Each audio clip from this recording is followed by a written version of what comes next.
Big news, tickets are now available starting January 7th for the next live taping of the Object Podcast. It's our Vaguely Valentine show on February 7th at 2 p.m. with very special guest Jeremy Messersmith in the historic Pillsbury Auditorium at the Minneapolis Institute of Art.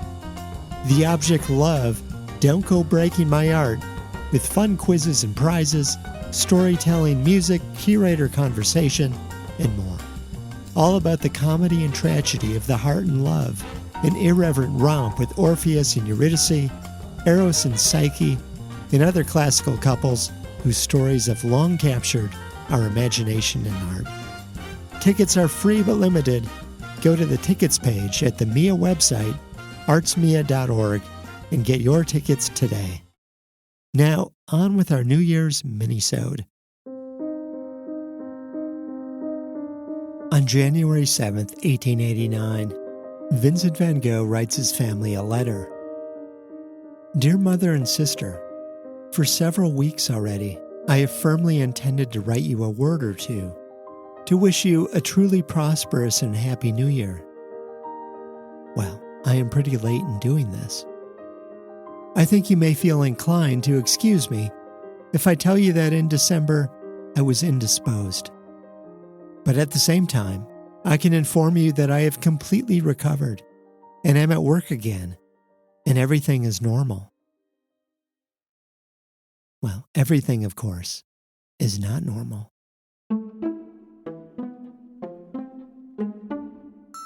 On the night of December 23rd, as Christmas approached, Van Gogh had taken a razor from his dressing table and cut off his left earlobe, wrapped it in paper, and carried it to a nearby brothel, where he gave it to a young woman named Gabrielle, a farmer's daughter who was working there as a maid.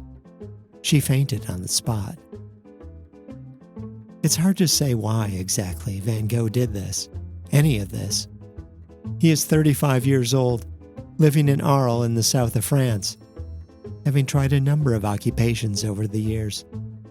Art dealer, bookseller, missionary among coal miners. None of these paths had led to anything but disappointment. And then, about 7 years ago, his younger brother Theo had suggested another path: artist. Theo is an art dealer, and a good one. And what money he can spare, he gives to Vincent to keep him in paint and ideas. And Vincent always has ideas. Arles was an idea. Van Gogh had rented 4 rooms in a big yellow house, hoping to host a kind of artist colony. Only no one came except Paul Gauguin, the painter who would soon run off to Tahiti and marry a 13-year-old, and is pretty much the last person anyone should have as a guest in their home. He stayed for 2 months. It was not pretty toward the end, and perhaps their quarrel had enraged Van Gogh beyond reason. Or perhaps it was the letter Van Gogh had received that day that set him off. The announcement of Theo's engagement. It might have felt like yet another plan for rebooting his life had failed to launch, and now his friends and family, including his only reliable source of income, were deserting him. Van Gogh, in his letter, tries to downplay it all, but he probably protests too much. Be so kind, he asks, as to take good note of the fact that I am writing you these few words in case Theo has told you about my having been indisposed for a while. However, I hope he understood of his own accord that it was not worth troubling to inform you of it. But so that there may be no worrying on your part, nor even any question of it, I am writing you myself. And then he suggests the incident, which led to a 2-week stay in a hospital, might actually turn out for the best. My having been unwell has provided the opportunity for getting acquainted with quite a number of people, he writes. And I think it's probable that I shall have to do a number of portraits. Van Gogh was good at finding silver linings. if only because he is constantly in the clouds. As 1889 begins, Van Gogh does indeed paint a portrait of the doctor who treated his ear, and 2 self-portraits of himself with his ear wrapped in bandages. I didn't know that one could break one's brain, and that afterwards that got better too, he would write to Theo. But in the spring, he is racked with seizures, in the midst of which he has no idea what anyone is saying or doing, including himself. His neighbors start a petition to lock him up in a psychiatric hospital, declaring him not of sound mind and the subject of fear of all the residents of the neighborhood. At least I have not harmed anyone, and I am not dangerous to anyone, he tells a friend. But no one is more afraid of Van Gogh at this point than Van Gogh. And in the spring, he checks himself into a hospital before anyone does it for him.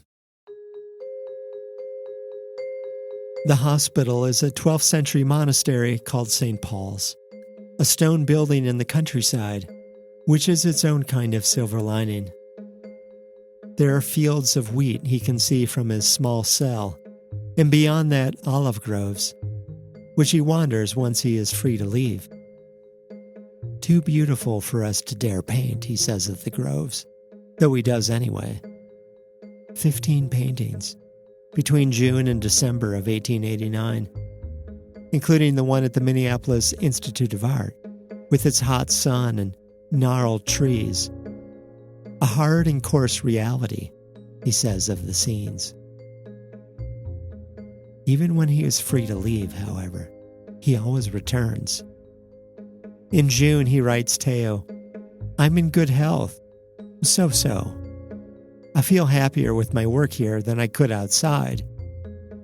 By staying here a fairly long time, I'll have acquired controlled behavior, and in the long run the result will be more order in my life and less impressionability, and that would be something gained."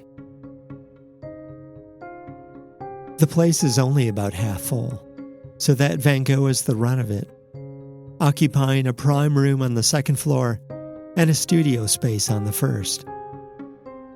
Here he paints the blue irises in the garden, a painting Theo submits to a salon in Paris, where in September it goes on view and sells.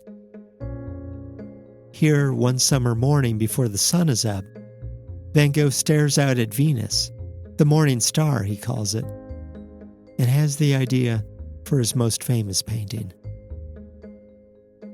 It is the painting, not the place, that is healing him, he believes. When the seizures and depressive episodes return, he isn't allowed to paint, and he only feels worse. So, in May 1890, 1 year after arriving at the hospital, he leaves and moves to Auvers near Paris, closer to Theo. He rents a small room in the attic of a cafe and paints. Some 75 paintings in 70 days.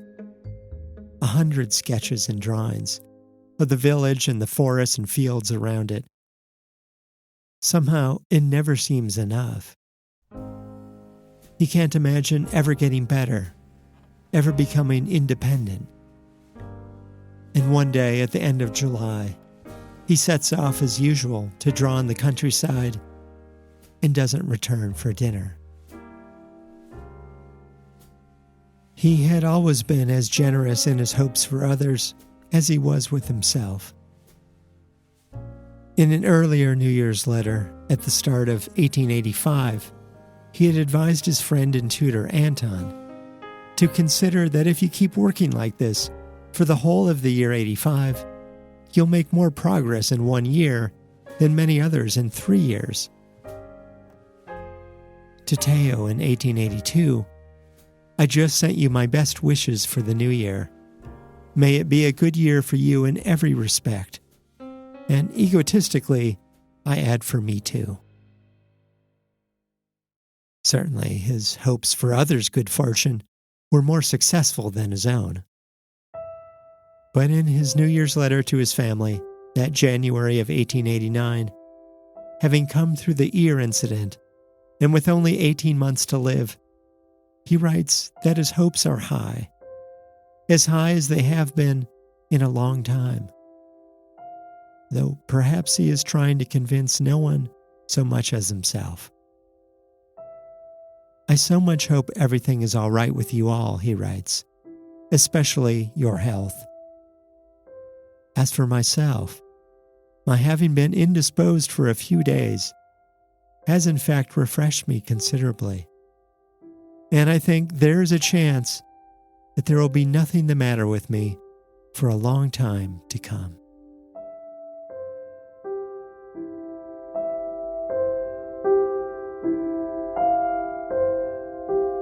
This has been the Object Podcast, produced by the Minneapolis Institute of Art and made possible by Ameriprise Financial. Get your tickets today for the Object Live on February 7 with Jeremy Messersmith. You'll find a link in the show notes for today's episode, or go to the tickets page at the Minneapolis Institute of Art website. I'm Tim Gihring. See you there, and Happy New Year.